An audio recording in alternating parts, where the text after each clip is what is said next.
আপনাদের সকলকে জানাই ধন্যবাদ এই চ্যানেলের পক্ষ থেকে। প্রথমে আমরা এটাকে চালু করব। চালু করার পরে আমরা এখানে বাইনারি ঢোকার জন্য এখানে কিছু করব, মুভ আমরা দুইবার চাপবো। মুভ দুইবার চাপার পর বেস আসতেছে, বেসের নিচে থ্রিতে চাপ দেব। থ্রিতে চাপ দেওয়ার পর দেখুন কী হয়। এখানে কিন্তু আমরা বাইনারিতে ঢুকে গেছি। এর সংকেত কি? এর সংকেত হচ্ছে ডি।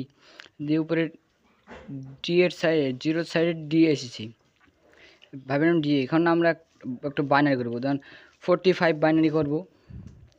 45 করলাম, করার পর নিচে সমান সমান চিহ্ন চাপতে হবে। প্রথমে এখানে নিচে সমান সমান চিহ্ন চাপ দিব, সমান সমান চাপ দেওয়ার নিচে আবার 45 যেন আসে। তারপর আমাদের এখানের উপরে রয়েছে ক্যালকুলেটর সাইটের উপরে শিফট। এখানে শিফটে আমরা ক্লিক করব। ক্লিক করলেই প্রথমে একটা অ্যাশ আসবে, দেখেন অ্যাশ, উপরে অ্যাশ।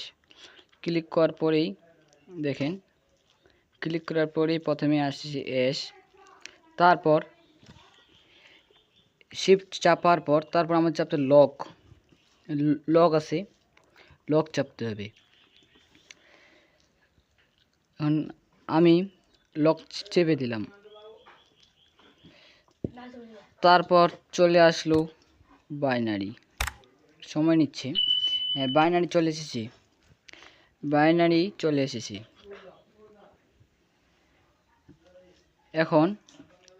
এখন কিন্তু অন্য কোনো যোগ করলে আর হবে না, আগের মতো হবে না আর।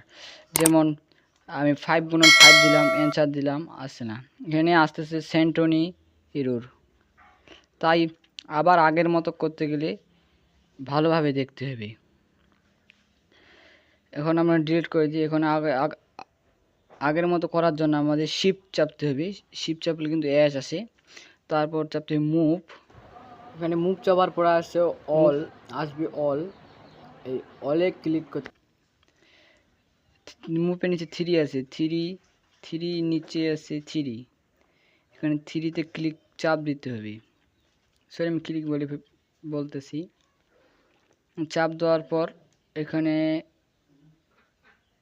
রেসেট অল আসতেছে। রেসেট অলে দুইবার এখানে নিচে ক্যালকুলেটরের নিচে যে সমান সমান আছে, যে উত্তর করি ওখানে দুইবার চাপ দিতে হবে। দুইবার চাপ দেখেন আমরা আগের মতো ফিরে এসেছি। আপনাদের সবাইকে